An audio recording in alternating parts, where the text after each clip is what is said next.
Jamás vas a poder arreglar eso. El dueño de la fábrica soltó una carcajada señalándola con el dedo frente a toda la planta. Los operarios rieron. No sabía que estaba apostando con la persona equivocada. La prensa número 7 llevaba semanas muerta. 3 técnicos externos habían intentado revivirla. 3 habían fracasado. Y ahora una mujer con las manos cubiertas de grasa industrial estaba arrodillada frente al panel de engranajes, mientras el hombre más poderoso de la fábrica la convertía en espectáculo. Pero lo que nadie sabía era que Elena Montes conocía esa máquina mejor que cualquier ingeniero con título. Y lo que estaba a punto de pasar cambiaría todo. La planta entera olía a aceite quemado y metal caliente. El ruido habitual de las prensas industriales, ese latido mecánico constante que marcaba el ritmo de cada jornada, se había reducido a un zumbido irregular y enfermo desde que la número 7 dejó de funcionar.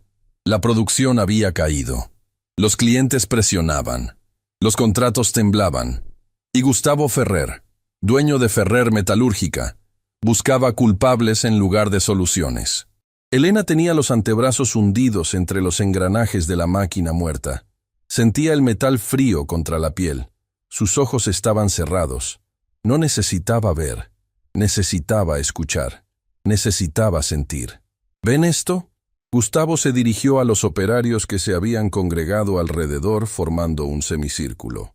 Señalaba a Elena con el dedo índice extendido, como quien señala algo absurdo en un escaparate. La señorita cree que puede hacer lo que 3 ingenieros certificados no pudieron. Con esas manitas. ¿No es encantador? Risas. Aplausos burlones. Alguien silbó desde el fondo del grupo. «Oye, nena». Gustavo se inclinó hacia ella con esa sonrisa amplia que reservaba para cuando quería recordarle a todos quién mandaba.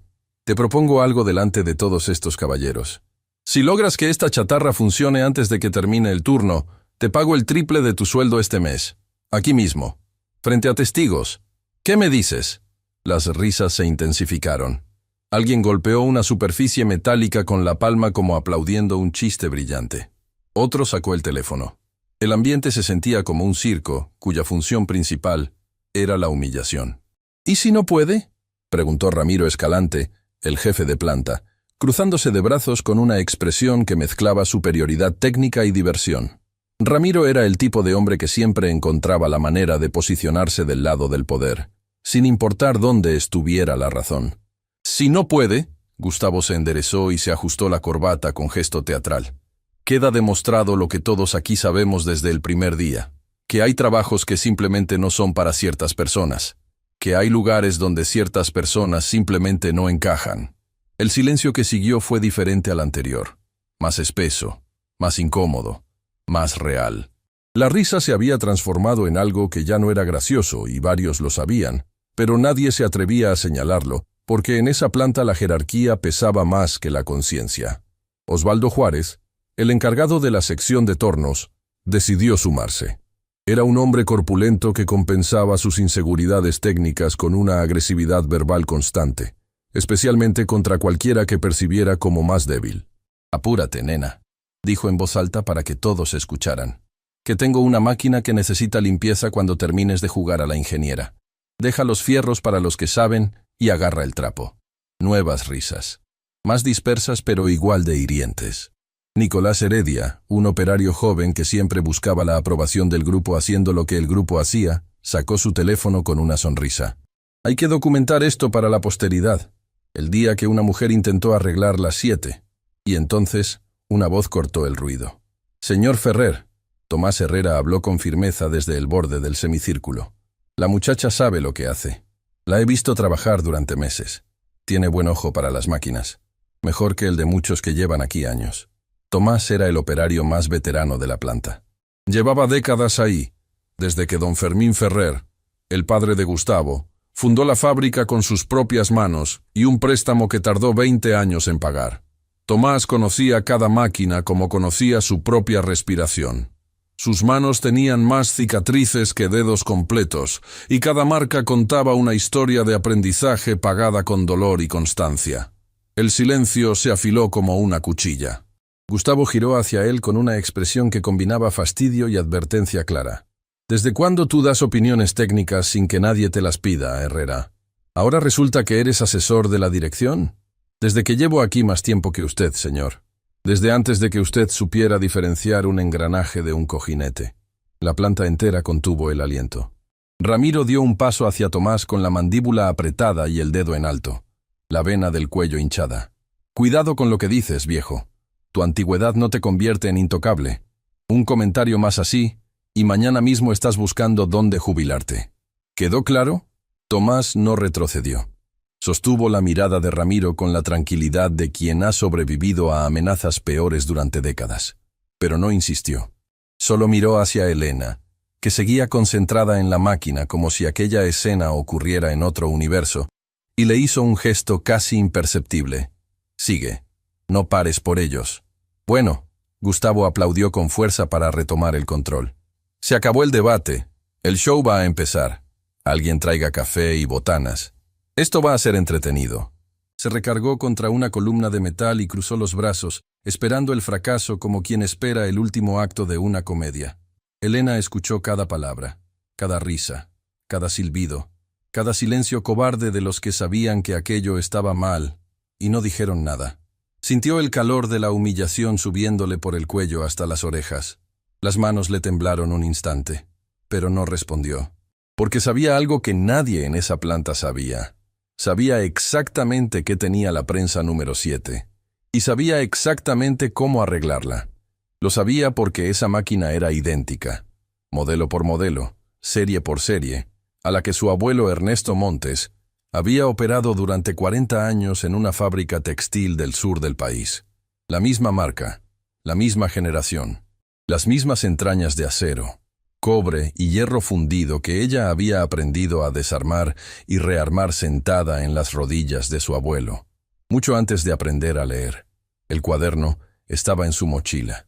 Siempre estaba ahí, gastado hasta lo irreconocible. Con las esquinas dobladas por el uso y manchas de grasa en cada página, manchas viejas de las manos de Ernesto y manchas nuevas de las manos de Elena, mezclándose como capas geológicas de 2 generaciones de conocimiento manual. 142 páginas escritas a mano con lápiz y a veces con bolígrafo. Diagramas de máquinas industriales dibujados con una precisión que habría impresionado a cualquier ingeniero. Anotaciones sobre fallas comunes. Soluciones que ningún manual incluía, porque venían de la experiencia pura y directa, de miles de horas de escuchar máquinas hablar en su idioma secreto. Elena lo llevaba como un amuleto, como una brújula, como la voz de un hombre que ya no estaba, pero que seguía enseñándole cada vez que abría una página. Nadie en la fábrica lo había visto jamás. Nadie sabía que existía. Elena lo sacaba solamente cuando estaba sola. En su departamento, de noche, con la puerta cerrada. Lo estudiaba como otros estudian textos religiosos, con devoción, con paciencia, con la certeza de que cada página contenía algo que podía salvarla. Había memorizado las primeras 50 páginas. Podía recitar de memoria los diagramas de los modelos más comunes. Pero siempre lo llevaba consigo, porque el cuaderno no era solo información, era compañía. Era la presencia de su abuelo en un mundo donde casi nadie la veía. Elena había llegado a Ferrer Metalúrgica hacía unos meses. Gustavo la contrató a regañadientes, presionado por una normativa de diversidad laboral para el sector industrial. La ubicó en el puesto más bajo disponible, asistente de mantenimiento. En la práctica, limpiar máquinas, barrer virutas, recoger trapos empapados de aceite, ser invisible, al menos que sirva para algo útil, dijo Gustavo el día de la firma, sin mirarla a los ojos. Desde su primer día, Elena llegaba antes del amanecer y se iba cuando la planta estaba vacía. No se quejaba, no pedía, no buscaba conversación, solo observaba. Cada máquina, cada sonido, cada vibración. Registraba mentalmente patrones de funcionamiento, ritmos normales, variaciones que nadie más percibía. Para casi todos, Elena era parte del paisaje. La chica del trapo, un cuerpo que se movía entre las máquinas sin hacer ruido. Osvaldo era el más abiertamente hostil. Cada vez que la veía cerca de un equipo con algo más que un trapo en las manos, soltaba algún comentario. «Cuidado, nena, que eso muerde. ¿Te perdiste? La escoba está por allá. Si rompes algo, te descuentan 3 meses». Nadie lo detenía. Nadie decía nada. Pero había dos excepciones en esa planta gris. Tomás fue el primero. Un día, semanas después de que Elena empezara, la encontró agachada junto a la prensa número 3. Tenía la oreja pegada al metal, los ojos cerrados, completamente inmóvil, como alguien que reza en un templo de acero. «¿Qué haces?», preguntó con curiosidad. «Escucho». «¿Escuchas qué?». «Un desbalance en el segundo cilindro. Suena diferente cuando gira hacia la izquierda. Un roce sutil. Algo suelto por dentro, tocando la pared con cada revolución». Tomás arqueó las cejas. Se agachó. Pegó su propia oreja al metal. El sonido era tan sutil, tan enterrado bajo el ruido general, que cualquier otro lo habría descartado. Pero estaba ahí, apenas perceptible. Un fantasma sonoro que anunciaba una falla futura. Un técnico confirmó el problema 2 días después, cuando ya era audible para todos. Desde ese momento, Tomás la trató diferente, con respeto profesional limpio. Le explicaba cosas cuando nadie veía. Le señalaba detalles que los manuales no mencionaban. Le contaba las personalidades de las máquinas, cuáles eran temperamentales, cuáles nobles, cuáles rencorosas si las descuidabas. «¿Dónde aprendiste a escuchar máquinas?», le preguntó un día. «Mi abuelo», dijo Elena. 2 palabras. Un universo. Tomás no insistió. Los hombres que trabajan con las manos toda su vida reconocen el peso de ciertas respuestas cortas. La segunda excepción fue Lucía Estrada, encargada de almacén y la única otra mujer en la planta. Lucía era incapaz de no ser amable. Le guardaba café. Le explicaba las rutinas burocráticas. La saludaba cada mañana con el mismo «buenos días, colega» que le daba a cualquier operario. «¿Por qué te aguantas todo esto?», le preguntó una tarde, después de ver cómo un operario derramó grasa en el piso a propósito frente a ella. «Porque sé para qué estoy aquí», Elena respondió sin levantar la vista. «Y no es para esto». Lucía la miró sin entender del todo, pero algo brillaba en los ojos de Elena que no admitía dudas. Un recuerdo. Elena tenía quizás 5 o 6 años. La fábrica donde trabajaba su abuelo Ernesto era grande, ruidosa, llena de máquinas que para una niña eran monstruos amigables. Su abuelo la sentaba en sus rodillas frente al panel de una prensa industrial. «Cierra los ojos», le decía con esa voz grave y paciente que Elena recordaba como si la estuviera escuchando ahora. «¿Qué escuchas?». «Ruido», decía la niña. «No, escucha mejor, más despacio, sin prisa». Y la niña cerraba los ojos más fuerte, como si eso ayudara. Y de pronto, dentro del ruido, empezaba a distinguir ritmos, patrones, una melodía mecánica compleja pero predecible. «Suena como un corazón», exclamó una vez. «Exacto», Ernesto sonrió. «Cada máquina tiene un corazón. Cuando el corazón está sano, suena regular. Cuando algo está mal, el ritmo cambia. Aprende a escuchar el ritmo y sabrás cuándo una máquina está enferma antes de que nadie más lo note». Esa fue la primera lección, la base de todo. Las lecciones continuaron durante años. Cada vez que Elena visitaba a su abuelo, él le enseñaba algo nuevo. Le mostraba los engranajes. Le explicaba los sistemas de lubricación. Le hacía dibujar diagramas y luego los corregía con su lápiz gastado. Le enseñó a fabricar herramientas con restos de metal. Le contó la historia de cada máquina que había reparado. «¿Y por qué escribes todo en el cuaderno, abuelo?», le preguntó Elena una vez, viéndolo anotar a las 11 de la noche en la mesa de la cocina, después de un turno agotador. Ernesto la miró. Tenía los ojos cansados pero lúcidos, las manos cubiertas de callosidades permanentes. «Porque algún día yo no voy a estar, y lo que sé no debería morirse conmigo. Si lo escribo, alguien lo va a encontrar, alguien lo va a necesitar, y ese día va a ser como si yo estuviera ahí». Elena tenía 11 años cuando él dijo eso. No lo olvidó nunca. Ernesto murió poco después de jubilarse. 40 años de servicio, sin reconocimiento, sin ceremonia, sin placa. Un día dejó de ir a la fábrica, y al mes siguiente, su corazón decidió que también había terminado su turno. Le dejó a Elena 2 cosas, el cuaderno y la llave de compensación angular que había fabricado a mano para un modelo específico de prensa industrial. Elena guardó ambas como reliquias sagradas. Años después, cuando decidió entrar al mundo industrial, estudió cada página del cuaderno como otros estudian la Biblia o el Corán. Se convirtió en su formación privada, su universidad secreta, su diploma invisible y la llave. La llave la reconstruyó ella misma con las mismas medidas, los mismos ángulos, el mismo acero, siguiendo los planos del cuaderno con precisión milimétrica. La guardaba envuelta en un trapo limpio dentro de su caja de herramientas personal. Elena tenía 8 años cuando su abuelo le enseñó a usar una llave inglesa. No una llave de juguete, una llave real, pesada, de acero cromado que le hacía doler la muñeca. «Si no puedes sostenerla», le dijo Ernesto, «es porque tus manos todavía no son lo suficientemente fuertes. Pero van a serlo. Practica». Y Elena practicó. Cada fin de semana que visitaba a su abuelo, practicaba. Apretaba tornillos, aflojaba tuercas. Sentía el momento exacto en que el metal cedía bajo la presión justa. Ni mucho ni poco. El punto perfecto. «¿Cómo sé cuándo es suficiente?», preguntó una vez.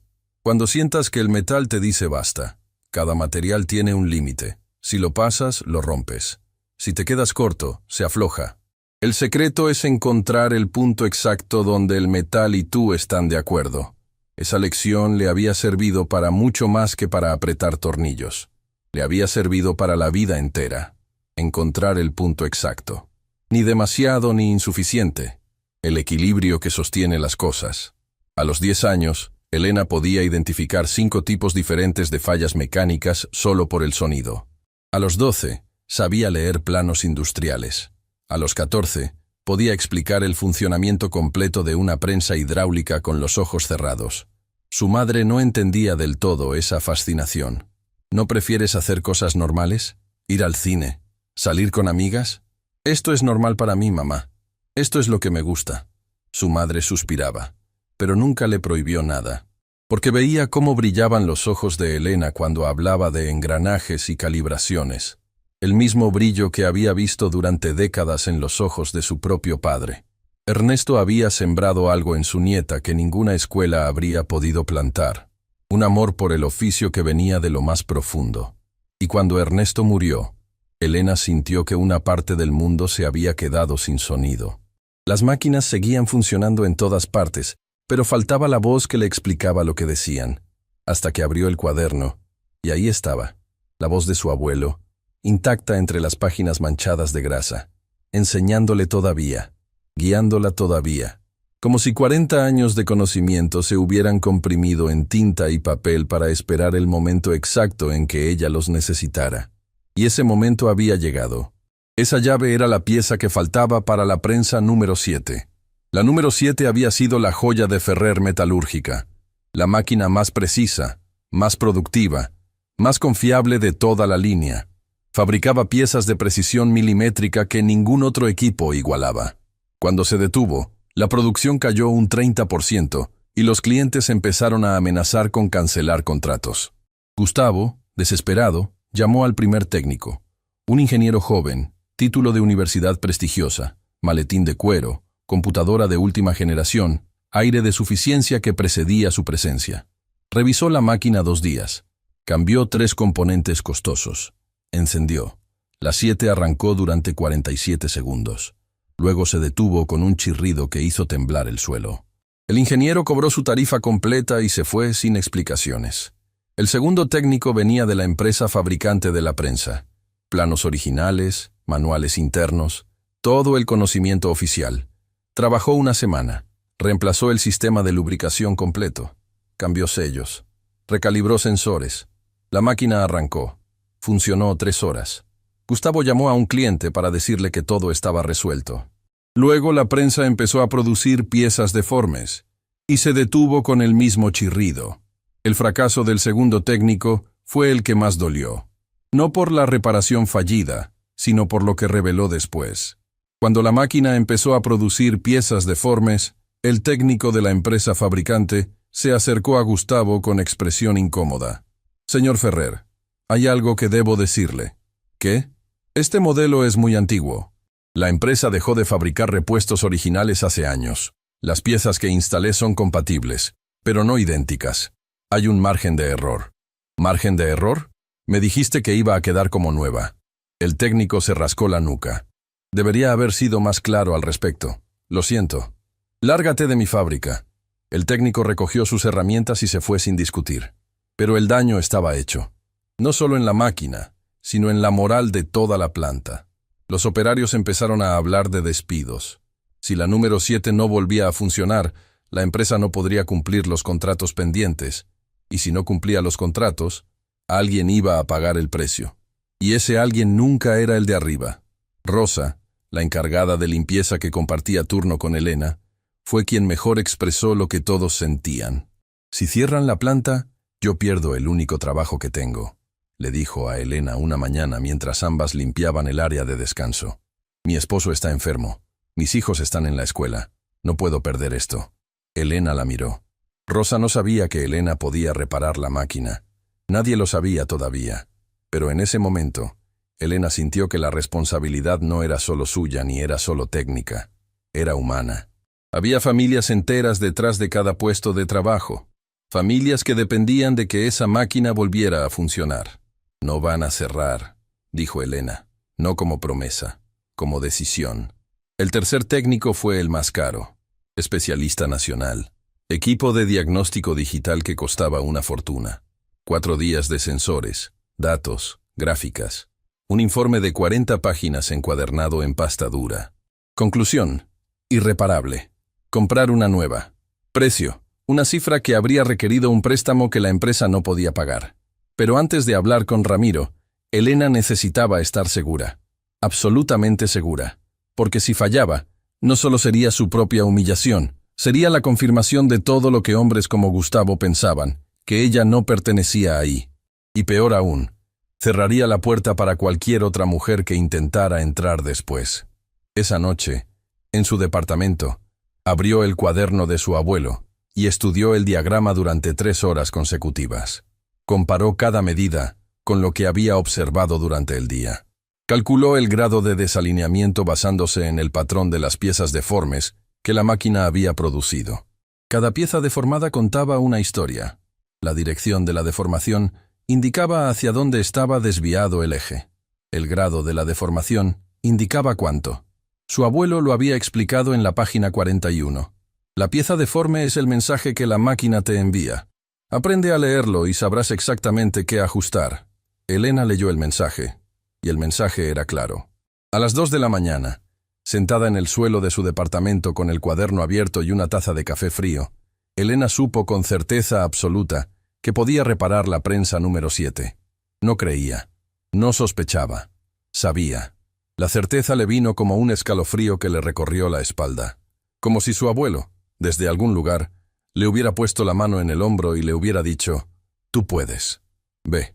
Al día siguiente se acercó a Ramiro. Fue entonces cuando Elena se acercó a Ramiro en el pasillo. «Yo puedo arreglarla. Sé cuál es el problema».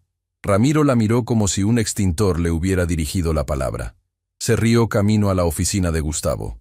Y Gustavo decidió convertirlo en show. Que lo intente frente a todos. Va a ser la mejor diversión del año. Así fue como Elena terminó arrodillada frente a la prensa número 7, con 30 personas esperando un fracaso, con el cuaderno de su abuelo en la mochila, con la llave angular envuelta en un trapo, y con la certeza silenciosa de quien sabe exactamente lo que tiene entre manos. Elena trabajaba en un silencio que era todo menos vacío. Era el silencio de alguien que sabe exactamente lo que está haciendo y no necesita anunciarlo. El silencio de las manos de su abuelo moviéndose dentro de ella. Sus dedos recorrían los dientes de los engranajes con precisión quirúrgica. Tocaba cada pieza como quien lee braille tallado en acero. Aquí un tornillo con una holgura invisible para cualquier ojo pero perceptible para yemas entrenadas durante años. Allí una muesca de desgaste tan fina que solo el tacto más delicado podía detectarla. Más abajo, en un ángulo casi imposible de alcanzar, una acumulación de residuos metálicos microscópicos que ninguno de los 3 técnicos había encontrado, porque ninguno se había arrodillado lo suficiente para llegar hasta ahí, porque ninguno creyó que la respuesta estuviera tan profundo. Sacó el cuaderno de su mochila. Lo abrió con el cuidado de quien maneja un manuscrito antiguo. Pasó páginas hasta encontrar una marcada con una esquina doblada hacia adentro. Un diagrama que su abuelo había dibujado con lápiz, sentado en la mesa de su cocina. El sistema de compensación de presión del modelo exacto de prensa industrial que tenía frente a ella. Los ingenieros modernos no conocían ese sistema. La empresa fabricante lo había eliminado de los manuales actualizados cuando lanzó las versiones posteriores del modelo. Lo declararon obsoleto, un vestigio mecánico. Borraron toda referencia como si nunca hubiera existido. Pero las máquinas antiguas, como la prensa número 7, todavía lo llevaban dentro, instalado en las profundidades del mecanismo, funcionando en silencio durante décadas. Un fantasma mecánico olvidado por todos, excepto por Ernesto Montes, que lo documentó con la paciencia de un monje copiando escrituras sagradas. Y ese sistema fantasma era el origen de toda la falla. No era una pieza rota, no era un componente quemado, era un desalineamiento microscópico de menos de 10 grados en el eje de compensación. Acumulado durante meses de operación continua, ese desalineamiento diminuto había generado un desfase progresivo en toda la cadena de transmisión, como una vértebra desalineada que con el tiempo paraliza todo el cuerpo. Los 3 técnicos habían visto los síntomas y habían tratado los síntomas. Habían cambiado piezas buenas, habían reemplazado sistemas que funcionaban correctamente. Habían gastado una fortuna atacando el lugar equivocado, como médicos que operan el brazo cuando el problema está en la columna. Elena veía la causa, y la causa tenía solución, pero necesitaba la llave. ¿Qué es eso? Tomás se acercó discretamente mientras ella desenvolvía la herramienta de su caja personal. Los demás estaban demasiado ocupados comentando entre ellos y esperando el espectáculo del fracaso. Llave de compensación angular. Elena respondió sin levantar la vista. Mi abuelo la diseñó para este modelo de prensa. Tomás examinó la herramienta con ojos de experto. Una barra de acero con 3 ángulos diferentes en su extremo, formando una geometría que permitía acceder a un punto mecánico al que ninguna herramienta comercial llegaba. Simple en apariencia, genial en concepción. Tu abuelo era un genio, era un operario, como usted. Trabajó 40 años sin que nadie le preguntara nunca lo que sabía. Murió sin saber que esto. Levantó la llave. Iba a salvar una máquina que él nunca conoció. ¿Necesitas ayuda? Necesito que sostenga la placa de protección del cilindro secundario. Es trabajo de 4 manos. Tomás no dudó. Se arrodilló junto a ella sobre el concreto frío de la planta. Sin importarle que Gustavo lo viera, sin importarle que Ramiro cumpliera su amenaza, sin importarle que sus rodillas protestaran con cada segundo sobre el suelo duro, se arrodilló porque era lo correcto, porque en décadas de oficio había aprendido que el talento no pide permiso, y que a veces la persona indicada para resolver un problema es la última que el mundo miraría. Lucía se acercó desde el almacén con 2 vasos de agua. No dijo nada. Los dejó al alcance de ambos. Un gesto mínimo. Pero en ese contexto, donde la mayoría elegía la distancia o la burla, acercar 2 vasos de agua era un acto de valentía silenciosa. El trabajo era lento, meticuloso, cada movimiento calculado. Elena consultaba el cuaderno con frecuencia, verificando cada paso contra los diagramas de su abuelo. Tomás sostenía la placa con firmeza, siguiendo las instrucciones de Elena sin cuestionar, con la confianza de quien reconoce competencia cuando la ve. Pasaron 40 minutos, 1 hora. Los operarios empezaban a aburrirse. Algunos volvieron a sus estaciones. Otros seguían mirando pero ya sin la expectativa festiva del principio. El espectáculo que Gustavo había prometido se estaba convirtiendo en algo tedioso. Pero entonces Elena cometió el error. Llevaba casi 2 horas de trabajo. El turno estaba por terminar. La presión era insoportable. Las miradas de los que quedaban le pesaban en la espalda. El reloj de pared avanzaba con crueldad. Y la risa de Gustavo, aunque ya apagada, seguía vibrando en las paredes de metal de su cabeza como un eco que no moría. En un momento de impaciencia, de puro orgullo herido que le nubló la disciplina aprendida, decidió saltarse un paso del procedimiento. Un paso que su abuelo había marcado en el cuaderno con letras subrayadas 3 veces y un signo de exclamación doble. Verificar la alineación del segundo cilindro antes de ajustar el eje principal. Siempre, sin excepciones. Lo sabía. Sabía que debía hacerlo primero. Podía escuchar la voz de su abuelo en su memoria repitiendo esa instrucción con su tono paciente pero inquebrantable. Nunca te saltes la verificación. Nunca. No importa la prisa. No importa la presión. El metal no perdona atajos. Pero la presión, las miradas, el reloj, La apuesta, la vergüenza acumulada. Ajustó el eje principal directamente, sin verificar el cilindro. La máquina emitió un sonido, no catastrófico, pero malo.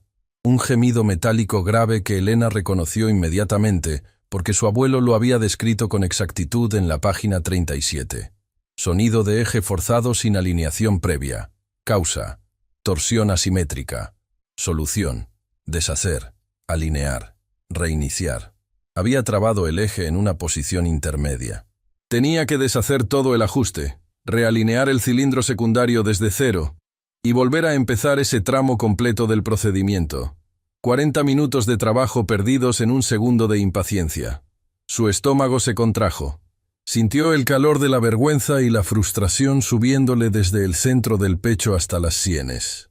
No por la burla de los demás, por haberse traicionado a sí misma, por haber traicionado la disciplina que su abuelo le enseñó con años de paciencia. ¿Está bien?, Tomás preguntó en voz baja, notando cómo las manos de Elena se habían detenido y su respiración se había acelerado. Cometí un error, admitió sin excusas, sin buscar un culpable exterior. Me salté un paso. Tengo que rehacer el último ajuste completo. Tomás la miró, no con decepción, no con lástima, con comprensión profesional. La comprensión de alguien que ha cometido errores suficientes para saber que reconocerlos rápido es la única forma de corregirlos a tiempo. ¿Sabes cómo arreglarlo? Sí, pero perdí 40 minutos. Entonces no los perdiste. Los invertiste en recordar algo importante. Desde el otro lado de la planta, la voz de Gustavo cortó el aire como una sierra. ¿Ya te rendiste, princesa? El turno termina en menos de 2 horas. Mejor agarra la escoba antes de que esta chatarra te caiga encima. Risas. Menos que antes, pero todavía suficientes para quemar. Elena cerró los ojos. La vergüenza le ardía. Pero debajo de la vergüenza había algo más fuerte, más antiguo, más profundo. La disciplina de empezar de nuevo. La enseñanza que su abuelo nunca puso en palabras, pero que demostró cada día de su vida durante 40 años. Levantarse. Siempre. Sin drama, sin excusas. Levantarse y empezar otra vez. Respiró. Una vez. Profunda. 2. Más lenta. Abrió el cuaderno en la página del procedimiento. Releyó cada paso con calma deliberada, como si tuviera todo el tiempo del universo. Puso el dedo sobre la línea subrayada 3 veces. La acarició. Y empezó de nuevo. Esta vez sin atajos. Sin prisa. Sin orgullo interfiriendo. Verificó la alineación del segundo cilindro. La midió con los dedos. Corrigió medio grado. Verificó. Corrigió una fracción más. Verificó por tercera vez, exactamente como indicaban las anotaciones. Luego, con la llave angular de su abuelo, giró el eje de compensación exactamente 7,5 grados en sentido contrario a las agujas del reloj. 7,5 grados. La medida que Ernesto Montes calculó a mano, sin computadoras, sin software, solo con 40 años de experiencia y con esa certeza que el mundo llama intuición, pero que en realidad se llama maestría. Listo, susurró. Tomás retiró la placa. Elena se incorporó lentamente, rodillas crujiendo, hombros ardiendo, manos cubiertas de grasa hasta los codos, uñas negras de residuos, pero los ojos encendidos con una luz que no venía del esfuerzo, sino de la certeza absoluta. Se dirigió al panel de control. La planta se había paralizado otra vez. Los que se habían ido a sus estaciones volvieron al escuchar el silencio. 30 personas. Semicírculo. Testigos involuntarios de algo que todavía no sabían qué era. Gustavo junto a Ramiro. Brazos cruzados. Sonrisa todavía en su lugar, pero con fisuras visibles. Lucía en la puerta del almacén. Nudillos blancos de tanto apretar. Tomás junto al panel de diagnóstico, listo para leer cada indicador. Elena puso la mano en el interruptor de encendido. El metal del interruptor estaba frío bajo su palma. Pensó en su abuelo. En sus manos enormes y callosas guiando las suyas, pequeñas y torpes, sobre los controles de una máquina cuando ella apenas alcanzaba el panel poniéndose de puntillas. Pensó en las noches de escritura en la mesa de la cocina, en el café frío, en el lápiz gastado, en la promesa silenciosa que le hizo cuando él murió, que todo lo que le enseñó no iba a ser en vano. No iba a ser en vano. El momento, las manos, el sudor, el silencio. 30 respiraciones contenidas. Elena giró el interruptor. La prensa número 7 cobró vida. No con violencia, no con chirrido, no con el gemido agónico de los intentos anteriores. Con un ronroneo. Suave, constante, profundo, perfecto. Como si la máquina hubiera estado dormida y alguien la hubiera despertado con la gentileza exacta que necesitaba. Los engranajes giraban en sincronía absoluta. El pistón se movía con fluidez de respiración tranquila. El sistema de compensación fantasma, ese mecanismo que ningún ingeniero moderno conocía, funcionaba exactamente como Ernesto Montes lo documentó décadas atrás. El silencio se rompió con un sonido colectivo que no tenía nombre. Asombro, incredulidad, vergüenza, bocas abiertas, ojos enormes, manos que no sabían qué hacer. Tomás verificó el panel. Presión, perfecta. Temperatura, estable. Vibración, óptima. Rendimiento, superior al nominal. Los parámetros están perfectos, anunció en voz alta para que cada persona escuchara. Todos. Esta máquina funciona mejor que antes de descomponerse, mejor que cuando era nueva. Un murmullo recorrió el semicírculo. Operarios que habían reído se miraban entre sí con expresiones que no podían ocultar. Vergüenza mezclada con admiración a regañadientes. Gustavo no se había movido. Sonrisa desaparecida. Expresión de desconcierto total. La cara de un hombre cuya versión del mundo acaba de derrumbarse frente a testigos. «Eso es imposible», murmuró. Pero la máquina estaba ahí, ronroneando. Pieza perfecta tras pieza perfecta. Ramiro intentó recuperar terreno. Se acercó a la máquina. Tomó las piezas que salían. Las midió con calibrador digital. 1, 5, 10, 15. Todas perfectas. Varias más precisas que el estándar. «Es temporal», dijo sin convicción. «Se detendrá otra vez». «No se va a detener», Elena respondió con calma. El problema era el eje de compensación de presión. Un sistema que la empresa fabricante borró de sus manuales pero que esta máquina todavía tiene. Un desalineamiento de 7 grados acumulado durante meses. Los técnicos anteriores cambiaron piezas que funcionaban. La falla era de calibración, no de componentes. ¿Y tú cómo sabes todo eso? Porque conozco esta máquina. Conozco su historia completa. Conozco hasta el sistema que sus propios creadores decidieron olvidar. Levantó el cuaderno. 142 páginas. Todo lo que mi abuelo Ernesto aprendió en 40 años de trabajo. Cada falla, cada solución, cada truco que ningún manual incluye porque nació de la experiencia, no del laboratorio. El cuaderno pasó de mano en mano. Los operarios lo hojeaban con una reverencia que habría sido impensable 2 horas antes. Diagramas perfectos dibujados con lápiz, anotaciones en los márgenes, correcciones. La obra de una vida entera. «Esto es extraordinario», murmuró Patricio, técnico interno. «Hay soluciones aquí para problemas que llevo años viendo sin saber cómo abordar. Porque nadie le preguntó a mi abuelo», Elena dijo. 40 años. Cientos de máquinas reparadas, pero sin título. Así que nadie lo consideró una fuente válida. Lo que vino después ocurrió en 3 etapas, que los operarios recordarían como el día que todo cambió. Primera etapa. Negación. Bueno, seamos justos. Gustavo se separó de la columna y se aflojó la corbata. Los técnicos anteriores ya habían hecho la mayor parte del diagnóstico. Eliminaron posibilidades. Ella simplemente llegó al final y dio el último ajuste. Un remate. Los técnicos cambiaron piezas que no necesitaban cambio. Tomás contradijo con voz inamovible. Ella identificó la falla real en un sistema que ninguno de ellos sabía que existía. Yo estuve a su lado cada segundo. Vi cada paso. Tú eres operario, Herrera. Tu opinión técnica tiene límites. Soy operario, igual que el abuelo de ella. Y ese cuaderno tiene más conocimiento útil que los 3 informes que usted pagó juntos. Gustavo buscó apoyo en Ramiro, pero Ramiro leía datos en la pantalla. Señor Ferrer, Ramiro habló sin despegar los ojos de los números.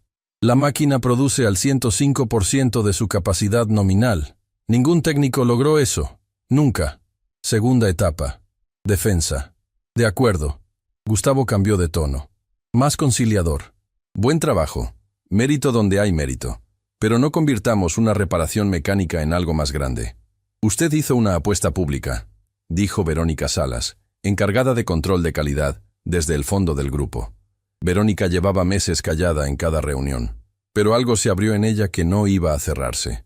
Frente a todos, triple sueldo, sus palabras exactas. Era una broma, Verónica. No sonó como broma. Y hay 30 testigos. Yo también la escuché. Patricio levantó su teléfono. Y la grabé. La pantalla mostraba el fotograma. Gustavo señalando a Elena, carcajada, dedo acusador, operarios riendo al fondo. La apuesta, la burla, todo en alta definición. El rostro de Gustavo perdió todo color. Borra eso. Es mi teléfono personal, grabado en mi tiempo de descanso.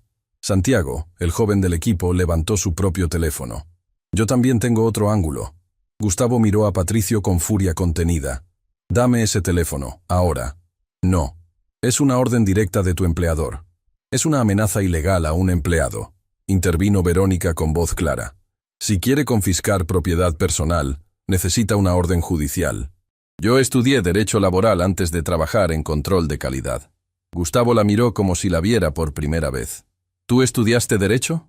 2 años, antes de que la vida me trajera aquí. Hay muchas cosas que usted no sabe sobre las personas que trabajan para usted, señor Ferrer, porque nunca preguntó. La frase cayó como un segundo martillazo. Gustavo abrió la boca. La cerró. La abrió de nuevo. Nada salió. Tomás dio un paso al frente. Señor Ferrer, con todo respeto, ya basta. La máquina funciona. Elena demostró lo que dijo. Usted hizo una promesa frente a testigos. Lo que pase ahora con esa promesa va a decir más sobre usted que cualquier informe de 40 páginas. Ramiro, para sorpresa de todos, asintió. Herrera tiene razón. Esto ya no es sobre la máquina. Es sobre qué tipo de empresa somos. Tercera etapa. Colapso. Gustavo miró alrededor. 30 rostros. Y por primera vez, ninguno desvió la mirada. Osvaldo miraba el suelo. Nicolás apretaba los puños dentro de los bolsillos. Hasta el operario más nuevo sostenía la mirada de Gustavo, con algo que parecía nueva determinación. Señor Ferrer, Elena habló con serenidad. No me importa el dinero. Vine porque esa máquina necesitaba ser reparada y yo sabía cómo. Entonces, ¿qué quieres? Quiero hacer mi trabajo, sin que se burlen de mí, sin que me llamen princesa, sin que me asignen a limpiar máquinas que puedo reparar. Eso es todo.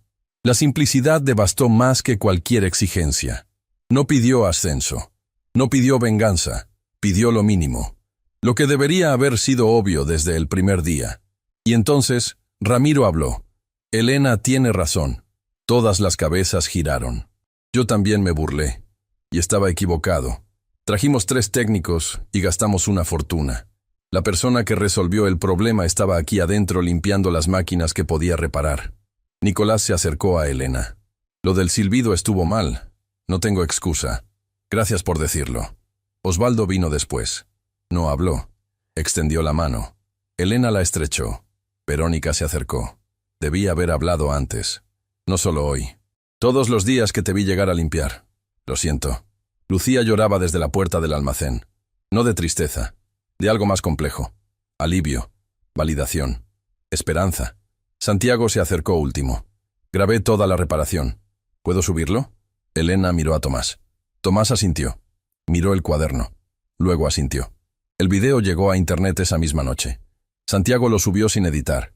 Sin filtros, sin producción, sin música. La realidad cruda. Una mujer arrodillada trabajando con precisión absoluta mientras su jefe se reía de ella. La señalaba con el dedo y apostaba a su fracaso frente a 30 personas. Y después, el momento exacto en que la máquina cobró vida y el silencio sepultó las carcajadas como tierra sobre un fuego. En las primeras horas, unos pocos cientos de reproducciones.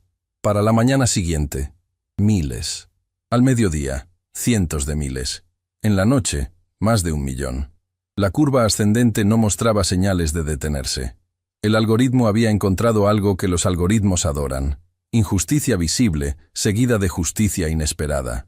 Los comentarios se multiplicaban sin control posible. Cada plataforma, cada idioma, cada rincón de Internet donde alguien hubiera sentido alguna vez que lo subestimaban. Ingenieros identificaban la técnica de Elena y señalaban el procedimiento de compensación angular como un conocimiento industrial perdido. Publicaban análisis técnicos del cuaderno de Ernesto que aparecía brevemente en el video. Mujeres en oficios técnicos e industriales compartían sus propias historias de menosprecio y burla. La soldadora, a quien le decían que las chispas eran para hombres. La mecánica, a quien los clientes pedían hablar con alguien de verdad. La ingeniera, a quien mandaban a tomar notas en cada reunión. Profesores de universidades técnicas pedían acceso al cuaderno para estudiarlo formalmente. Un catedrático publicó un hilo detallado explicando que el conocimiento de Ernesto representaba lo que la academia llamaba expertise tácito. Saber que no puede transmitirse mediante manuales porque solo se adquiere con experiencia directa. Y la pregunta que aparecía en cada plataforma, en cada comentario, en cada reenvío: ¿quién es el hombre que se ríe señalando con el dedo? No tardaron en identificarlo. Gustavo Ferrer. Ferrer Metalúrgica. Su nombre, su empresa, su historial de contratos públicos, sus redes sociales que antes mostraban fotos de éxito empresarial, ahora eran campo de batalla. Clientes de la empresa empezaron a recibir presión de sus propios públicos. Una cadena automotriz importante anunció que reevaluaría su relación comercial con proveedores cuyos valores no se alinean con los nuestros. Una asociación de industriales publicó un comunicado sobre igualdad y respeto en el sector metalúrgico. Un periódico de circulación nacional contactó a Elena para una entrevista exclusiva. El impacto del video fue más profundo de lo que los números mostraban. Detrás de cada reproducción había una persona que se identificaba. Detrás de cada comentario, una historia personal. Una mujer en una provincia lejana escribió: «Mi madre trabajó 30 años en una fábrica de ropa. Sabía más que el dueño sobre cada máquina. Nunca nadie le agradeció. Murió el año pasado. Hoy le mostré este video a mi hija y le dije: tu abuela era como Elena». Un operario de una planta automotriz escribió: «Llevo 22 años aquí. Inventé un sistema que ahorra 2 horas por turno. Nadie me escuchó. Hoy imprimí el video y lo pegué en el comedor. Mañana voy a hablar con mi gerente». Una estudiante de ingeniería escribió: «Me dijeron que dejara la carrera cuando reprobé cálculo. Vi este video, volví a inscribirme y ahora paso con las mejores notas». Si Elena pudo arrodillarse frente a 30 personas que se reían de ella y hacer su trabajo, yo puedo sentarme frente a un examen. Los medios empezaron a cubrir la historia con diferentes ángulos. Un programa matutino invitó a un panel de expertos para discutir el conocimiento tácito en la industria. Un documental independiente comenzó a filmarse sobre operarios con cuadernos como el de Ernesto. Una revista de negocios publicó un artículo titulado «El cuaderno de Ernesto, lo que los MBA no enseñan». Pero la historia que más impactó a Elena no fue ninguna de esas. Fue un mensaje privado que recibió una semana después del video. «Señorita Montes, soy Renato Guzmán. Fui uno de los ingenieros que intentó reparar la prensa número 7. El primero. El que cobró la tarifa completa y se fue sin dar explicaciones. Vi el video. Vi cómo usted resolvió en horas lo que yo no pude resolver en días. Necesito que sepa que no me fui por incompetencia. Me fui por vergüenza. Sabía que algo más estaba mal, pero no supe identificarlo. Y en lugar de admitirlo, cobré, escribí un informe vago y me fui. Quiero disculparme. No con usted porque no la conocía entonces. Conmigo mismo. Porque me enseñaron que un título vale más que la honestidad. Y eso es mentira». Elena leyó el mensaje 3 veces. Luego respondió: «Señor Guzmán, gracias por escribir esto. No le guardo ningún resentimiento. Usted hizo lo que le enseñaron a hacer. Confiar en los instrumentos, seguir los protocolos, presentar un informe técnico. El problema no es usted. El problema es un sistema que decidió que ciertos conocimientos no valen porque vienen de las manos equivocadas. El primer paso para arreglar algo, sea una máquina o sea una persona, es admitir que está roto. Usted acaba de dar ese paso, y eso vale más que cualquier tarifa que haya cobrado». Renato nunca respondió, pero meses después, Elena supo por un colega que el ingeniero había empezado a incluir en sus diagnósticos una fase nueva: entrevistar a los operarios veteranos de cada planta antes de conectar un solo sensor. «A veces la respuesta no está en los datos», les decía a sus clientes. «Está en la persona que lleva 30 años mirando la máquina». Dentro de la fábrica, el ambiente era irrespirable. Los empleados llegaban cada mañana abriéndose paso entre periodistas que acampaban en la puerta. ¿Trabajan ustedes en Ferrer Metalúrgica? ¿Conocen a Elena Montes? ¿Es verdad que el dueño se burló de ella? Los operarios pasaban sin comentar, pero la tensión se masticaba en el aire como polvo de metal. Don Héctor Palacios, el contador de la empresa desde hacía 2 décadas, fue el primero en entrar a la oficina de Gustavo sin tocar. 3 clientes cancelaron contratos esta mañana, dijo sin preámbulo. 5 más están en pausa. Si esto continúa una semana, perdemos casi 1/3 de la facturación. Gustavo estaba hundido en su silla con las cortinas cerradas. Las ojeras le llegaban hasta los pómulos. No había dormido. Es una apuesta personal, repitió como un mantra que ya no funcionaba. No tiene que ver con la empresa. Tiene todo que ver cuando la cara de la empresa es la misma que aparece riéndose de una empleada en un video con 3 millones de reproducciones. Y subiendo. Gustavo se frotó los ojos. Hay más, continuó don Héctor. El sindicato está preparando una carta abierta. Dicen que si así tratas a la única mujer de la planta, ¿cómo será el trato con los demás? Están juntando firmas. Van a publicarla. Esto es una locura. No, esto es una consecuencia. Hiciste algo en público y el público respondió. ¿Qué sugiere que haga, don Héctor? El contador, un hombre que había visto a Gustavo crecer desde niño, que había trabajado con don Fermín antes que con su hijo, lo miró con una mezcla de severidad y cariño que solo los años permiten. Lo que tu padre habría hecho. Lo correcto. Gustavo no respondió, pero algo se movió detrás de sus ojos. Fue su hija quien terminó de romper lo que quedaba del muro. Daniela Ferrer estudiaba ingeniería industrial en la universidad. Tenía casi la misma edad que Elena, y había visto el video 4 veces antes de ir a buscar a su padre al tercer día de encierro. Papá. Entró sin tocar, sin pedir permiso, con esa determinación que heredó de don Fermín sin haberlo conocido. Daniela, no estoy de humor. No vine a preguntarte cómo estás de humor. Vine porque mis compañeros de universidad compartieron el video. Mis profesores lo comentaron en clase. Una compañera me preguntó frente a todos si ese era mi padre. Tuve que decir que sí mientras todo el salón me miraba. Gustavo no levantó la vista. Yo estudio ingeniería, papá. ¿Sabes cuántas veces me han dicho que no pertenezco? ¿Cuántas veces alguien se ha reído cuando levanto la mano en cálculo estructural? ¿Cuántas veces un compañero me ha explicado algo que yo ya sabía, hablándome lento como si fuera incapaz de entender? No es lo mismo, Daniela. Es exactamente lo mismo. Exactamente.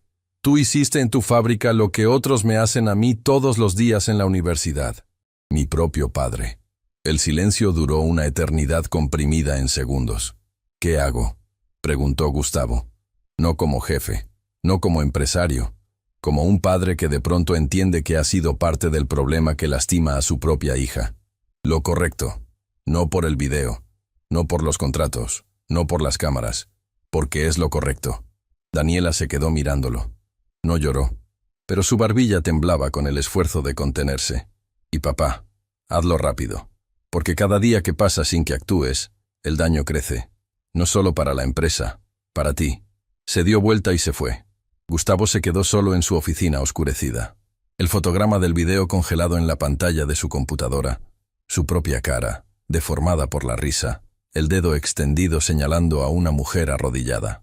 Tuvo que mirarse durante 1 minuto entero, sin apartar los ojos, como quien se obliga a ver una herida que él mismo causó. Luego levantó el teléfono y llamó a Carolina, su asistente. Convoca reunión general, toda la planta, todos los turnos, para mañana. ¿Qué les digo? Que voy a hacer lo correcto. El área de almacenamiento fue despejada para acomodar a las casi 100 personas que trabajaban en Ferrer Metalúrgica. Los periodistas fueron mantenidos afuera, aunque varios intentaron colarse. Elena llegó con el cuaderno de su abuelo bajo el brazo. Tomás caminaba a su derecha. Lucía a su izquierda, como una guardia de honor que nadie organizó pero que se formó naturalmente. Daniela se sentó en la primera fila, junto a los operarios, no junto a la directiva. Su padre notó la elección. Le dolió, pero entendió. Gustavo subió a la tarima improvisada. Un tablón de madera sobre 2 pallets de material. No había producción. No había escenografía. Solo un hombre con un micrófono portátil y 100 personas esperando. Se veía diferente. No derrotado. Despojado.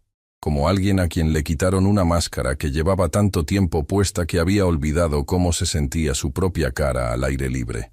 Hace unos días, comenzó, la voz ligeramente temblorosa a través del micrófono. Hice algo de lo que estoy profundamente avergonzado. Silencio absoluto. Ni una máquina encendida, ni un teléfono sonando. Me burlé de una compañera de trabajo. Me reí de ella frente a todos ustedes. Aposté públicamente a que fracasaría. La llamé princesa. La señalé con el dedo como si fuera un chiste. Y lo hice por una razón que no tiene justificación de ningún tipo. Porque era una mujer haciendo un trabajo que yo, en mi arrogancia, consideraba exclusivo de hombres. Pausa larga. 100 personas inmóviles. Pero eso no fue lo peor. Lo peor fue lo que esa burla reveló sobre mí como persona. Que durante años he dirigido esta fábrica mirando títulos y credenciales en lugar de mirar personas. He sido completamente ciego al talento que tenía frente a mis ojos. Todos los días. Cada turno. Miró a Elena. Elena Montes reparó una máquina que 3 ingenieros certificados declararon irreparable. Lo hizo con un cuaderno escrito a mano por su abuelo, un operario sin diploma que trabajó 40 años sin un solo reconocimiento, y lo hizo mientras yo me reía de ella. Su voz se quebró, no la disfrazó, tragó, continuó. Le debo una disculpa a Elena, pero también les debo una disculpa a todos ustedes. Porque si fui capaz de subestimar a alguien así de talentosa, ¿a cuántos de ustedes he ignorado durante años? ¿Cuántos de ustedes saben cosas que nunca les pregunté? ¿Cuántas ideas murieron en esta planta porque yo creía que solo los títulos importaban? Giró hacia Tomás. Tomás Herrera fue la única persona que tuvo el valor de defender a Elena cuando todos los demás callaron, incluyéndome a mí, que debía haber sido el primero en escucharla. Y en vez de escucharlo, lo amenacé. Tomás, gracias por tener más coraje que tu jefe. Gracias por recordarnos a todos que la lealtad verdadera es hacia lo que está bien, no hacia quien tiene el puesto más alto. Tomás asintió desde su lugar, los ojos brillantes. Gracias también a Lucía Estrada, Gustavo la buscó con la mirada, que trató a Elena como colega desde el primer día, cuando casi nadie más lo hacía, que le llevó café y la saludó cada mañana cuando el resto la trataba como parte del mobiliario. Lucía se tapó la boca con la mano, las lágrimas corrían libres. Y gracias a mi hija Daniela, su voz bajó medio tono, que me obligó a mirarme en un espejo que yo había evitado durante años, que me hizo entender que el mismo prejuicio que yo ejercía aquí, ella lo sufre todos los días en su universidad. Cada vez que levanta la mano, cada vez que alguien asume que no pertenece, Daniela sostuvo su mirada, firme, temblando, pero firme. A partir de hoy habrá cambios reales en esta fábrica.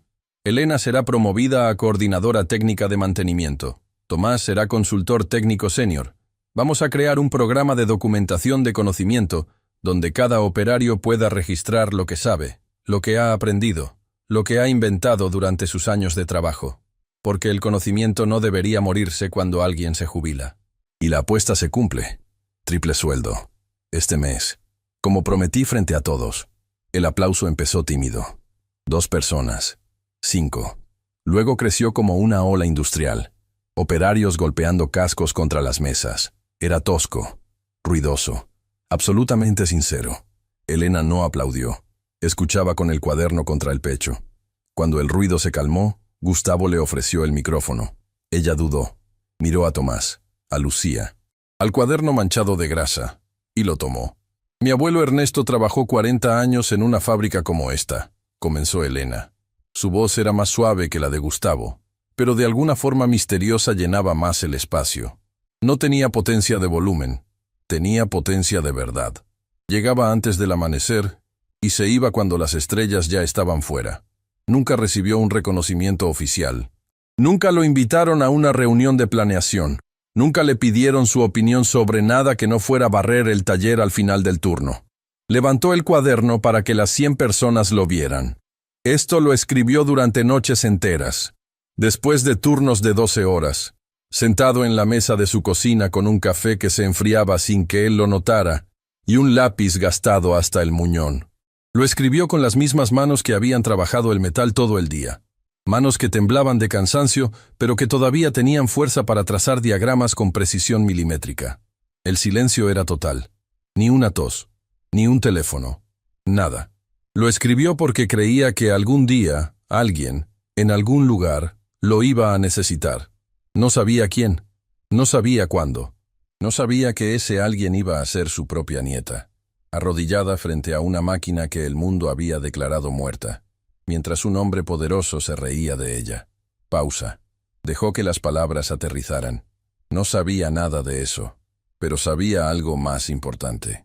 Sabía que el conocimiento que se comparte nunca muere, que lo que se escribe con honestidad algún día encuentra al lector que lo necesita, y que vale la pena sacrificar horas de sueño para dejar algo que sirva, aunque nadie te lo pida, aunque nadie te lo agradezca, aunque nadie sepa que lo estás haciendo. Giró la mirada hacia los operarios. Cuando llegué aquí, sabía que iba a ser difícil. Sabía que iban a burlarse de mí. Sabía que cada cosa que hiciera iba a ser cuestionada 10 veces más de lo que sería cuestionada si la hiciera cualquier otra persona con la misma capacidad pero diferente aspecto. Lo sabía porque no era la primera vez. Lo sabía porque toda mi vida he estado en lugares donde me dicen que no pertenezco. Lo que no sabía era que también iba a encontrar a personas como Tomás Herrera. Miró directamente a Tomás. Alguien que me trató como profesional desde el primer día, sin necesitar pruebas, sin esperar a ver el cuaderno, sin pedir credenciales. Alguien que se agachó a escuchar conmigo cuando nadie más se habría molestado. Alguien que se arrodilló a mi lado sobre el concreto frío cuando el resto del mundo estaba de pie riéndose. Alguien que pagó un precio por defenderme, y lo pagó sin quejarse. Tomás bajó la mirada. Su mandíbula temblaba. Lucía le apretó el hombro desde atrás. Y a Lucía, continuó Elena, que me traía café cada mañana y me decía, «Buenos días, colega», cuando los demás me decían, «Cuidado, nena». Esos gestos pequeños que parecen insignificantes son los que te sostienen cuando todo lo demás se derrumba. Lucía me recordó cada día que yo era una persona, no un trapo con patas. Lucía soltó una carcajada entre lágrimas. Varios operarios sonrieron.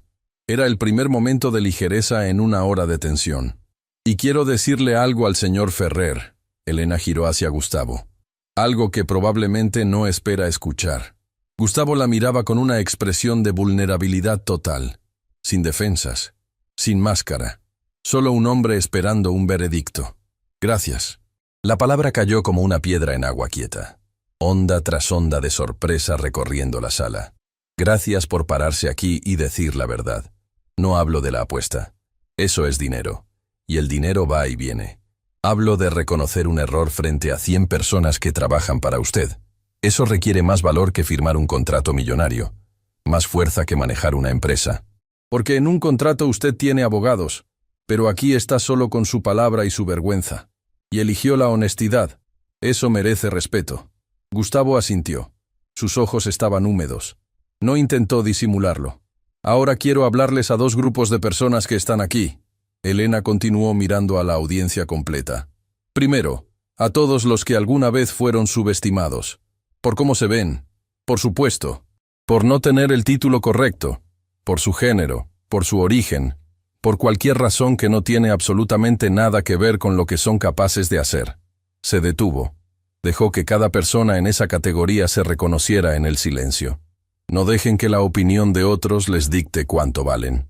Su valor no depende de quién los mira ni de lo que ese alguien decide ver.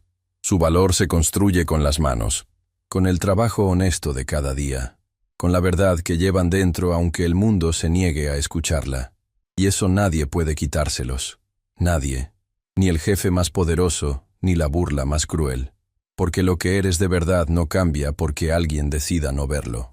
Segundo, a los que subestiman, a los que ríen, a los que señalan, a los que deciden quién vale y quién no, con una mirada rápida y un prejuicio antiguo. Su voz no era acusatoria, era precisa, como la llave angular de su abuelo, diseñada para llegar a un punto que otras herramientas no alcanzan.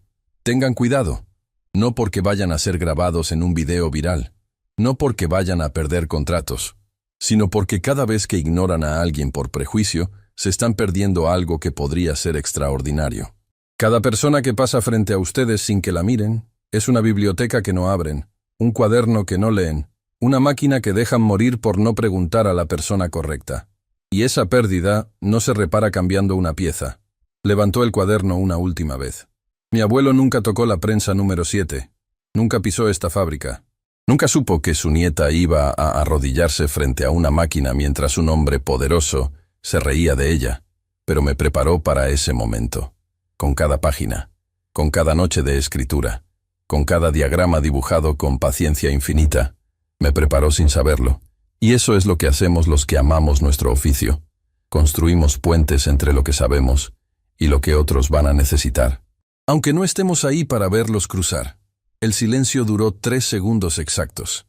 3 segundos que pesaron como 3 horas. Luego el aplauso. No cortés, no protocolario, visceral. Operarios golpeando manos abiertas con fuerza bruta. Técnicos de pie. Ramiro aplaudiendo con una intensidad que intentaba compensar meses enteros de arrogancia. Daniela aplaudiendo con los ojos cerrados. Tomás de pie, sin aplaudir, pero con los ojos tan brillantes que su mirada era un aplauso en sí misma. El aplauso duró más de lo que Elena podía procesar. Se bajó de la tarima con las piernas temblando y Tomás le ofreció el brazo sin decir nada. Ella lo tomó. Se sostuvieron mutuamente durante unos pasos. Lucía los esperaba con un abrazo que los envolvió a los 3. Esa noche, Elena estaba sola en su departamento. Pequeño. Una habitación, una cocina, un baño, una foto de su abuelo Ernesto en la mesa junto a la ventana. En la foto, Ernesto estaba frente a una máquina industrial en su antigua fábrica, sonriendo, con las manos cubiertas de grasa, iguales a las de ella. Llamó a su madre. «Mamá, mi amor, ¿estás bien? He estado viendo todo en internet. Estoy temblando desde hace días. Estoy bien. Quería contarte». El cuaderno del abuelo funcionó. Reparé la máquina que 3 ingenieros no pudieron reparar.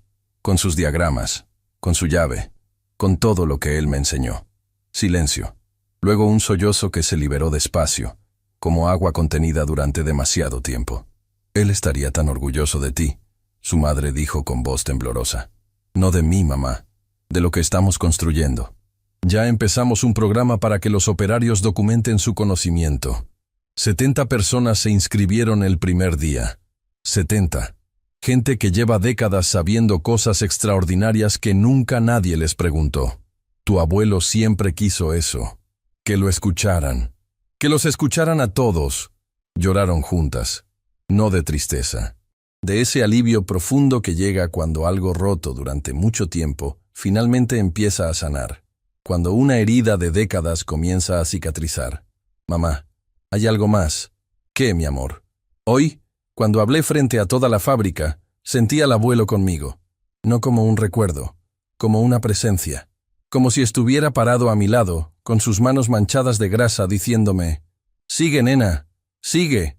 Su madre no pudo responder durante 1 minuto entero. Solo su respiración entrecortada cruzando la distancia. «Él está», dijo finalmente.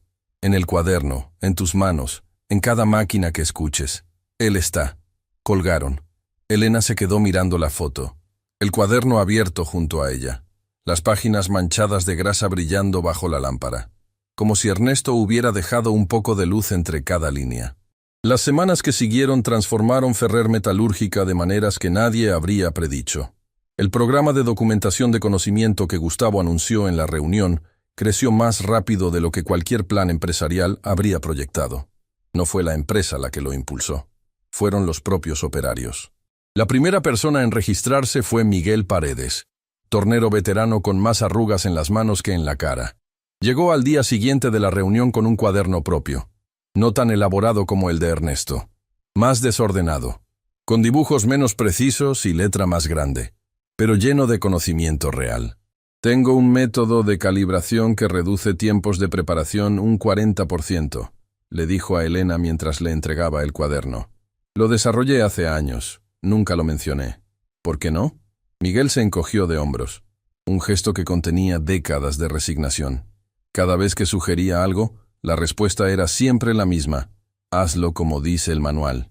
Después de un tiempo, uno aprende a callarse. «Es más fácil así». Elena hojeó el cuaderno. Los diagramas eran rudimentarios pero funcionales. Los cálculos, sorprendentemente sólidos. Las observaciones, nacidas de miles de horas frente al torno. Esto es valioso, Miguel. Muy valioso. ¿De verdad? De verdad. El viejo tornero se frotó los ojos con el dorso de la mano. 32 años trabajando aquí. Y es la primera vez que alguien me dice eso. Elena sintió el peso de esa frase como una piedra en el pecho. 32 años. Miles de días. Y la primera vez. Después de Miguel vino Isidro Bravo, de soldadura. Isidro era un hombre callado, casi invisible, que llevaba años perfeccionando una técnica de unión para aleaciones difíciles que ningún manual contemplaba. La había desarrollado por prueba y error, quemándose las manos docenas de veces, ajustando temperaturas y ángulos grado por grado hasta encontrar la combinación perfecta. «Funciona», dijo simplemente al presentar su documentación. «Llevo 15 años usándola». Los ingenieros de la empresa fabricante del equipo de soldadura estudiaron la técnica de Isidro durante una semana. La conclusión los dejó asombrados. Era una innovación real. La validaron, la sistematizaron y la incorporaron a sus recomendaciones oficiales como Método Bravo, con nombre y apellido. Cuando Isidro vio su nombre impreso en un documento técnico oficial, se sentó en un banco de la planta y no se levantó en 10 minutos. No lloraba. Solo miraba el documento, una y otra vez. Como si no pudiera creer que algo que él inventó ahora tenía nombre formal. Patricia Ruiz fue la siguiente. La otra mujer de la planta. Silenciosa por supervivencia. Eficiente por naturaleza. Había diseñado mentalmente un rediseño completo del flujo de materiales en la sección de ensamblaje. Llevaba 2 años elaborándolo en su cabeza, observando, midiendo tiempos, calculando distancias. «Elimina 3 pasos innecesarios», explicó cuando presentó el plan. «Ahorra 12 horas semanales de trabajo». Ramiro revisó el plan. Lo revisó 3 veces. La tercera vez levantó la vista y la miró con una expresión que mezclaba admiración y algo parecido a la culpa. «¿Por qué no lo propusiste antes?» «Porque la última vez que sugerí algo, usted me dijo que me concentrara en lo mío y dejara de perder el tiempo». Ramiro no respondió, pero su silencio fue más elocuente que cualquier disculpa pronunciada. El programa llegó a 70 registros en el primer mes, 70 cuadernos, 70 historias de conocimiento silenciado, 70 personas que finalmente encontraron un lugar donde lo que sabían importaba. Cada registro venía acompañado de una historia personal que Elena escuchaba con la misma atención con la que escuchaba las máquinas. Y cada historia revelaba el mismo patrón doloroso. Talento silenciado por años, por décadas, por estructuras que solo validaban el conocimiento impreso en un certificado. Don Héctor le mostró los números a Gustavo un mes después. Las mejoras implementadas a partir de los registros de los operarios habían aumentado la eficiencia de la planta un 18%, sin inversión en maquinaria, sin consultores externos, sin gastar un solo peso adicional, solo escuchando. 18%, repitió Gustavo mirando la hoja. Solo por preguntar, solo por escuchar, corrigió don Héctor, que no es lo mismo. Una tarde, semanas después de la reunión general, Elena hacía mantenimiento preventivo en la prensa número 7. La planta estaba vacía. El turno había terminado. Solo ella y el ronroneo constante de la máquina que ya le era tan familiar como su propia respiración. Escuchó pasos detrás de ella.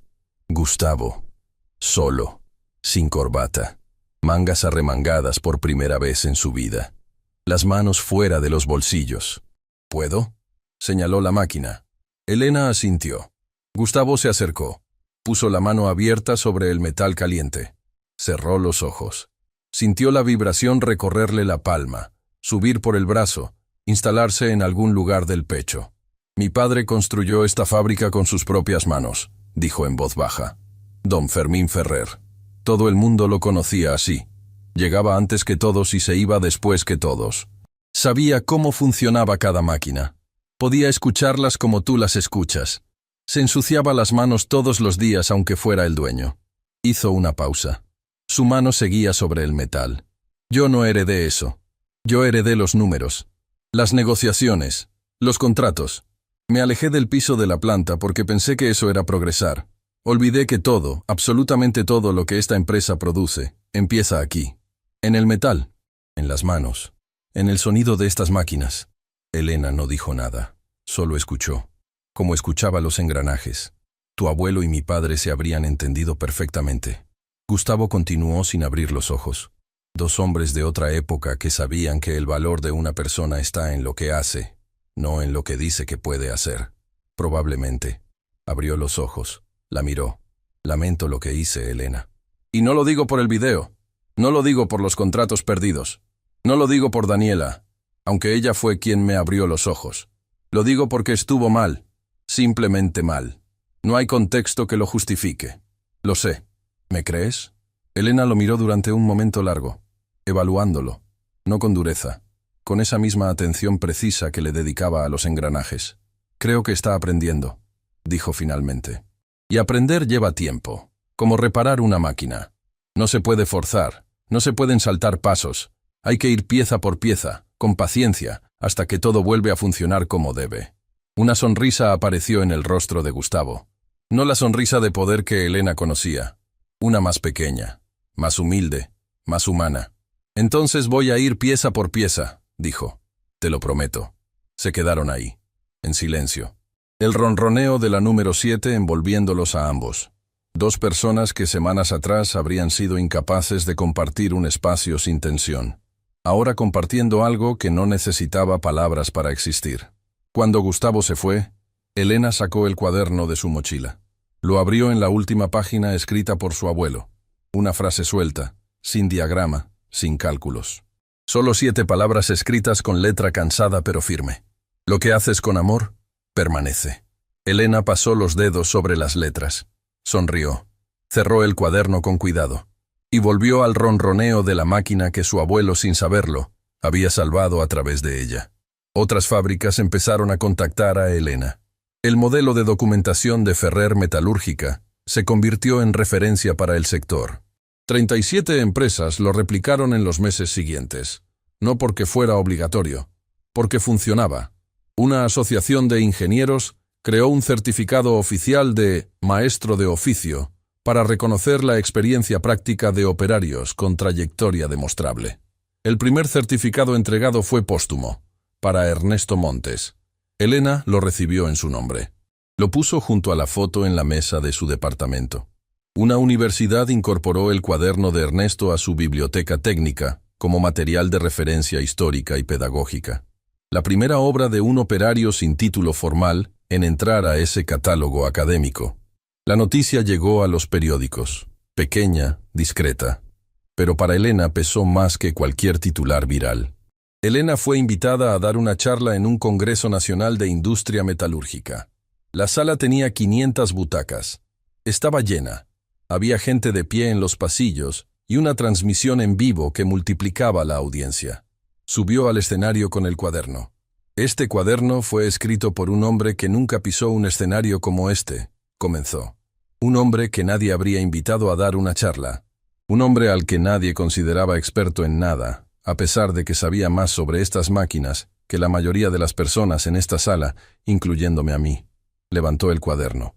Se llamaba Ernesto Montes, operario durante 40 años, sin título, sin certificaciones, sin reconocimientos, con este cuaderno y con sus manos como únicas herramientas de expresión. Pausa. 500 personas en silencio. Hace poco, alguien me dijo que yo no iba a poder arreglar una máquina. Se rió de mí frente a 30 personas. Apostó a que fracasaría. Y yo la arreglé. Pero no la arreglé yo, la arregló mi abuelo, a través de sus diagramas, a través de su llave fabricada a mano, a través de 40 años de conocimiento comprimido en estas páginas. Lo que quiero decirles hoy no es mi historia. Es la historia de todos los Ernestos del mundo. Los operarios que saben y nunca les preguntan. Los técnicos que inventan y nunca les reconocen. Los trabajadores que resuelven y nunca les agradecen. Están en cada fábrica, en cada planta, en cada taller, esperando que alguien algún día les pregunte, ¿qué sabes tú que yo no sé? Esa pregunta simple puede cambiar una empresa, puede salvar una máquina, puede salvar una carrera, puede salvar una vida. Miró a la audiencia, a los empresarios. Dejen de buscar respuestas afuera antes de buscarlas adentro. El conocimiento más valioso de su empresa no está en los consultores que contratan ni en los informes que compran. Está en las personas que trabajan con las manos todos los días. Pregúntenles, Escúchenlos. Documenten lo que saben. Cada jubilación sin documentación es una biblioteca que se quema. A los trabajadores, escriban su cuaderno. No importa si nadie se los pide. No importa si creen que nadie lo va a leer. Escriban lo que saben. Porque algún día, cuando menos lo esperen, alguien va a necesitar exactamente lo que ustedes tienen guardado en la cabeza y en las manos. Y a todos los que alguna vez escucharon la frase, jamás vas a poder. Recuerden que esas palabras no los definen. Definen a quien las pronunció. Lo que los define a ustedes es lo que hacen después de escucharlas. La ovación duró varios minutos. Elena bajó del escenario con las piernas temblando. Tomás en la primera fila. Gustavo en la tercera. Daniela junto a su padre. Lucía al fondo, grabando. Todos de pie. Su teléfono sonó esa noche. Número desconocido. Elena Montes. Mi nombre es Gabriela Quiroz. Soy operaria en una fábrica textil del sur. Vi su video. Vi su discurso en el Congreso. Tengo que contarle algo. Dígame, Gabriela. Mi padre también era operario industrial. Toda su vida en la misma fábrica. También tenía un cuaderno, lleno de diagramas y anotaciones. Murió el año pasado y nadie en mi familia sabía lo que contenía. Pensábamos que eran garabatos de viejo. Hoy lo abrí por primera vez. Tiene soluciones para máquinas que todavía operan en mi fábrica. Elena sintió el nudo en la garganta. Mi supervisora siempre me dice que mis ideas no valen porque no tengo título, continuó Gabriela. Hoy le mostré una de las soluciones de mi padre. Funcionó. Ella no supo qué decir. ¿Y qué quieres hacer ahora? Quiero documentar todo lo que mi padre sabía, página por página. Y quiero empezar mi propio cuaderno con lo que yo sé, pero no sé cómo empezar. Empieza por lo que más sabes, por la máquina que mejor conoces. Descríbela como si le estuvieras hablando a alguien que nunca la ha visto. Y no pares. ¿Puedo contactarla si tengo dudas? Siempre. Colgaron. Elena se quedó mirando el teléfono. Y en otra ciudad, una soldadora llamada Miriam Esteves veía el video por quinta vez y decidía, por primera vez en su carrera, mostrarle a su jefe la modificación que había inventado para mejorar la calidad de las uniones en tubería de presión. Una modificación que llevaba 3 años usando en secreto, porque cada vez que sugería algo, le decían que así no se hace. Y en una escuela técnica rural, un profesor llamado Adrián Contreras descargaba las imágenes del cuaderno de Ernesto que alguien había publicado en línea y las proyectaba en su clase. Esto, les decía a sus alumnos, es lo que vale el conocimiento cuando viene de las manos y del corazón. No necesita marco dorado. No necesita sello de universidad. Solo necesita ser verdad. Y en una empresa de la capital, un gerente joven llamaba a una reunión con sus operarios de planta para hacerles una sola pregunta que nadie les había hecho en toda su carrera. ¿Qué saben ustedes que nosotros no sabemos? Y la reunión, que estaba programada para 30 minutos, duró 3 horas. Y de esas 3 horas salieron 11 ideas que la empresa implementó en los meses siguientes, ahorrando más dinero del que habían gastado en consultores durante todo el año anterior. Y en Ferrer Metalúrgica, el programa de documentación llegó a 120 registros. Cada uno era una historia. Cada historia era un rescate. Cada rescate era la prueba de que el conocimiento no tiene género, no tiene título, no tiene límites. La relación entre Gustavo y sus empleados no cambió de la noche a la mañana. No fue una película donde el villano se transforma en héroe después de un discurso emotivo. Fue un proceso lento, torpe, lleno de tropezones y retrocesos que a veces hacían dudar a todos de si el cambio era real. Hubo días en que el viejo Gustavo aparecía, un comentario brusco en una reunión, una decisión tomada sin consultar, una mirada de impaciencia cuando un operario tardaba demasiado en explicar algo. En esos momentos, los empleados intercambiaban miradas y el progreso parecía una ilusión. Pero también hubo días que nadie habría creído posibles meses atrás. Una mañana, Gustavo apareció en el comedor de la planta a la hora del almuerzo. Se sentó en una mesa con operarios de la sección de fresado. No habló de números ni de producción. Preguntó sobre sus familias, sobre cómo habían llegado al oficio, sobre qué les gustaba y qué les frustraba del trabajo diario. Al principio los operarios respondían con monosílabos, desconfiados. Pero cuando vieron que Gustavo realmente escuchaba, que no estaba actuando para una cámara ni preparando un despido disfrazado de conversación, algo se aflojó en el ambiente. Mi padre era carpintero, le contó Federico, un operario de mediana edad. Me enseñó que la madera te habla si la escuchas. Cuando vine a trabajar con metal, descubrí que el metal también habla, solo que más fuerte. ¿Y qué te dice el metal últimamente?, preguntó Gustavo. Federico lo miró sorprendido. Nadie le había hecho esa pregunta nunca. Me dice que la fresa del sector 3 necesita un cambio de rodamientos. Vibra diferente desde hace 2 semanas. Gustavo anotó. Al día siguiente mandó revisar la fresa. Federico tenía razón. Los rodamientos estaban al límite de su vida útil. Si hubieran fallado durante operación, habrían dañado piezas por un valor considerable. ¿Cómo supiste?, le preguntó Gustavo a Federico después. Lo escuché. Igual que Elena escucha. Gustavo se quedó en silencio un momento. Luego dijo algo que Federico contaría durante años. Llevo más de 1 década dirigiendo esta fábrica, y soy el único que no sabe escuchar las máquinas.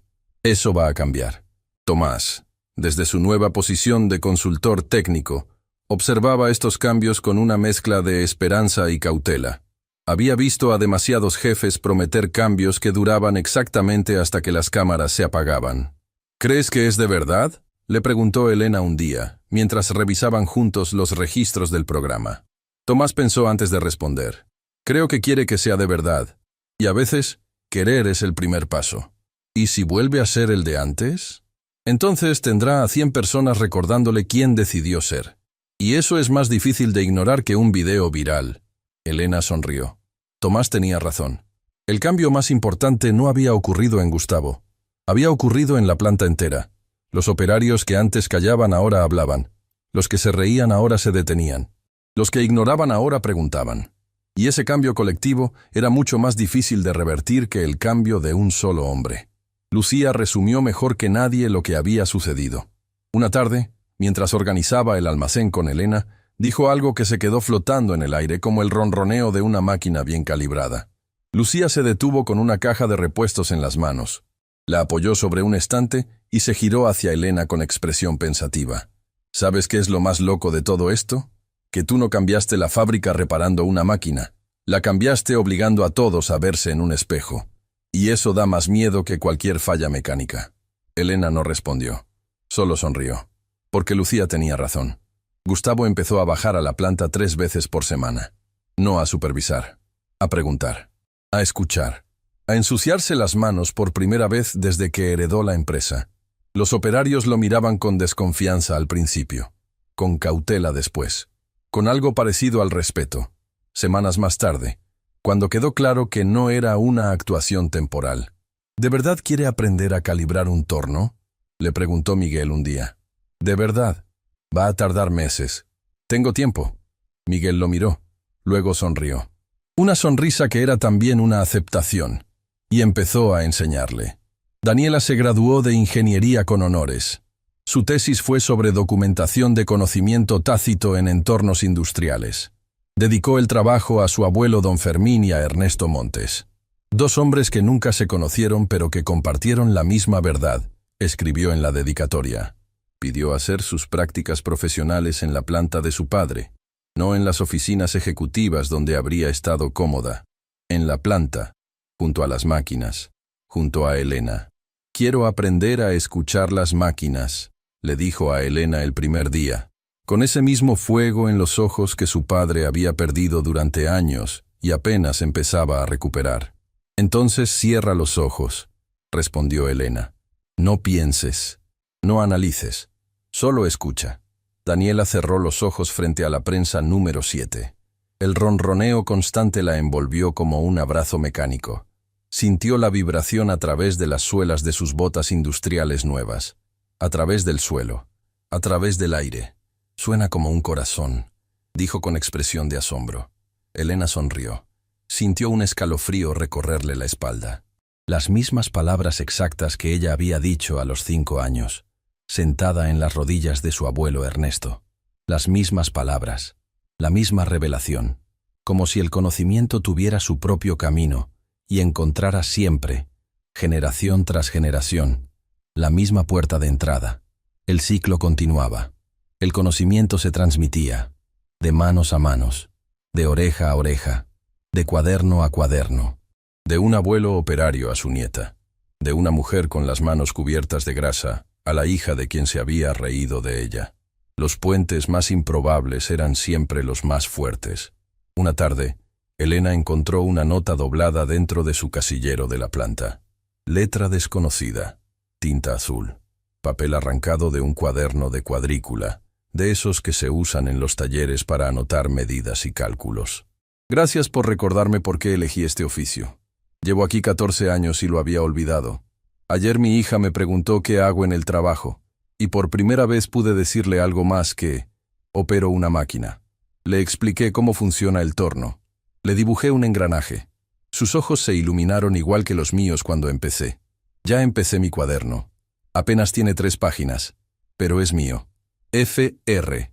No sabía quién era Fr. Nunca lo averiguó. No intentó averiguarlo. Lo que importaba era que alguien, en algún lugar de esa planta, estaba escribiendo, estaba documentando, estaba dejando constancia de lo que sabía para que alguien, algún día, lo encontrara y lo necesitara. Igual que Ernesto. El efecto dominó no se detenía. Cada semana llegaban noticias de algún lugar donde la historia de Elena y el cuaderno de Ernesto habían encendido algo. En una mina del norte, un grupo de operarios presentó formalmente ante la gerencia un documento colectivo con 200 mejoras operativas que habían acumulado durante años sin atreverse a mencionar. La gerencia implementó 143. La productividad aumentó un 22% en un trimestre.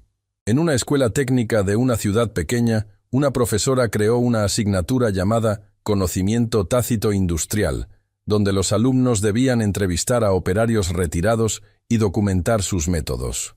El primer semestre produjo 15 cuadernos, el segundo, 32.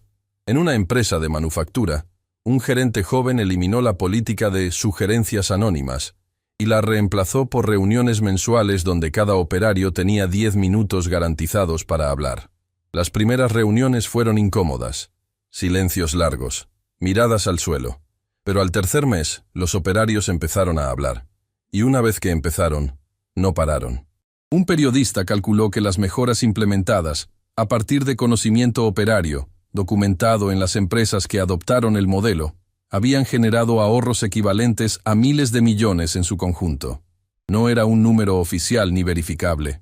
Pero el punto no eran los números.